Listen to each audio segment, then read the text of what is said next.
Economia no contexto certo.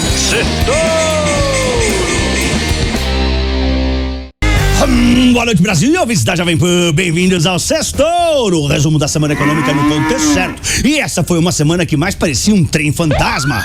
A bolsa bateu um recorde negativo, caiu 13 vezes seguidas, algo nunca visto antes na história desse país. Foi a maior sequência de quedas no Ibovespa desde que ele foi criado em 1968. Já eu explico os motivos. A Petrobras finalmente reajustou os preços dos combustíveis. Teve até apagão no Brasil inteiro. O Banco Central americano assustou o planeta ao se mostrar mais duro do que o esperado contra a inflação e avisar que pode voltar a subir os juros. E a China soltou uma notícia ruim atrás da outra.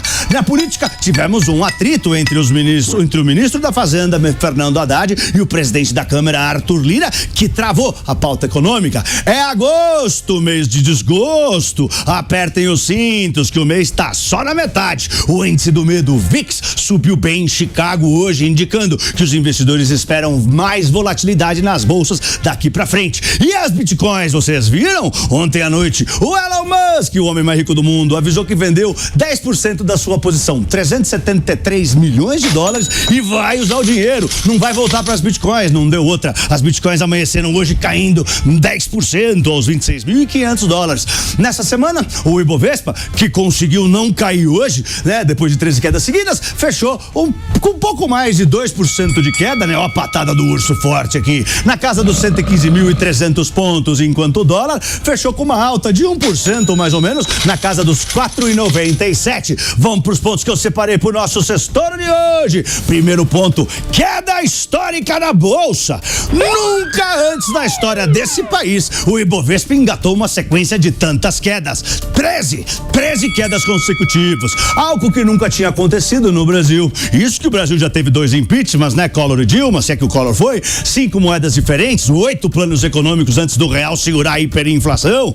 A bolsa até que não caiu tanto, né? Dessas 13 quedas, 6%, mas ela não encontrava forças para fechar no positivo, e isso é um péssimo sinal. Vale lembrar que as sequências de quedas começou depois que o Banco Central cortou os juros, o que deveria ajudar a bolsa a subir, sem contar que a temporada de balanços que acabou do segundo trimestre veio super boa, superando as expectativas dos analistas. A razão da queda é o investidor estrangeiro que está indo embora. Nesses dias de agosto, eles já sacaram 8 bilhões de reais da nossa bolsa. A fraqueza da economia chinesa, a expectativa de mais juros nos Estados Unidos, né, juros mais altos, as dúvidas do nosso cenário interno, a gente está com dificuldade, né, de aprovar o novo arcabouço fiscal, tem receio de intervenção política na Petrobras, né, os fiscais do Sarney agora tem que avisar se o preço está acima de R$6 dos postos, os boatos e rumores que circularam sobre o potencial privatização da Eletrobras por causa do apagão, né? Isso é o que justifica a perda de apetite dos estrangeiros pela Bolsa Brasileira. Segundo ponto, a crise chega na China. Os chineses não estão tão bem quanto se achava. Os dados econômicos por lá não param de decepcionar e vários bancos revisaram as suas projeções de crescimento deles para baixo. O Morgan Stanley, por exemplo, agora acha que a economia da China vai crescer 4,7% esse ano e não mais 5% como achava antes. O governo chinês está trabalhando para estimular a economia. O Banco Central cortou juros essa semana por lá para estimular o crescimento do PIB, injetou mais dinheiro para evitar uma crise maior no setor imobiliário, depois que a gigante Country Garden avisou semana passada que pode estar quebrada. Mas essa Country Garden já contagiou outros setores. Um banco chinês vai reestruturar os seus passivos porque perdeu bilhões em investimentos com eles. E aquela outra gigante imobiliária chamada Evergrande, que é a segunda maior imobiliária da China e foi o gatilho da crise deles em 2021, apresentou um pedido de recuperação judicial nos Estados Unidos, devendo 340 bilhões de dólares ontem. Diz que não tem como pagar. Esses chineses. Isso que eles são 4 vezes menor que a Country Garden, hein? Cê é louco. E o desemprego dos jovens, vocês viram? Nessa semana os chineses não publicaram o percentual de jovens desempregados e decidiram que não vão mais divulgar a taxa de desemprego dos jovens porque tá muito alta e que se dane. Quem quiser saber que vá pra China contar quantos desempregados tem. O desemprego entre os jovens na China na última vez estava em mais de 20%, por isso que eles estão resolvendo esconder. Terceiro ponto, ponto. Petrobras reajusta os combustíveis. E finalmente a Petrobras reajustou o preço da gasolina e do diesel. A gasolina subiu 16% e o diesel 25%. O reajuste foi acima do que era esperado pelo mercado, mas ainda está abaixo, né, da defasagem do preço internacional. O diesel já estava começando a faltar em alguns locais do Brasil, viu? Claro, todo mundo sabe que o Brasil não é autossuficiente em diesel. O preço lá fora estava 30% mais caro. Obviamente, ninguém estava importando diesel para vender mais barato, não é mesmo?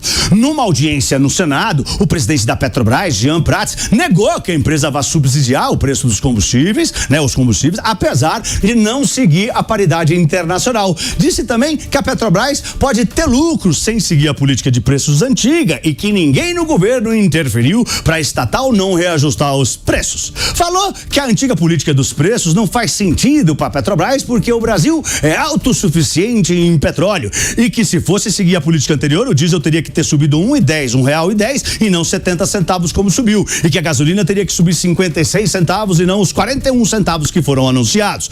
Mas o ponto alto foi quando ele disse que quer fiscais avisando se algum posto de gasolina estiver cobrando mais do que R$6 o litro. No caso, esses fiscais seríamos nós, tipo fiscal do Sarney. Você não ouviu errado, não.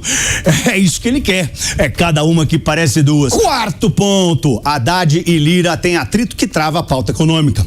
Nessa semana tivemos ruídos políticos que atrapalharam o avanço do arcabouço fiscal. O gatilho foi uma fala do ministro da Fazenda, Fernando Haddad, afirmando que a Câmara está com, abre aspas, um poder muito grande e não pode usar esse poder para, abre aspas, humilhar o Senado e o Executivo. O presidente da Câmara, Arthur Lira, não gostou nada disso e não fez a reunião para votação do arcabouço. Mas Lira falou que não houve estremecimento com Haddad e que não vai sobrar nenhum tipo de rusga. Haddad, por seu lado, disse, abre aspas, não tem arestas para serem aparadas com Lira e que já está tudo resolvido para votar o marco fiscal semana que vem. Falando nela, semana que vem teremos o simpósio de Jackson Hole, onde se reúne a nata do mercado financeiro global, com os principais banqueiros centrais do mundo. O Jerome Powell, né, o presidente do Banco Central americano, vai falar e tá todo mundo aguardando. Vai ter a reunião anual dos BRICS, né, do Brasil, Rússia, Índia, China e África do Sul, e as prévias dos PMIs no mundo todo, que vão mostrar como andam as economias, além das prévias, a prévia quinzenal da inflação no Brasil.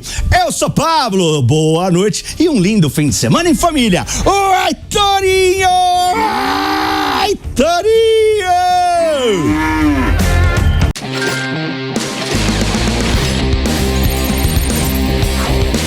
Economia no contexto certo. Certo.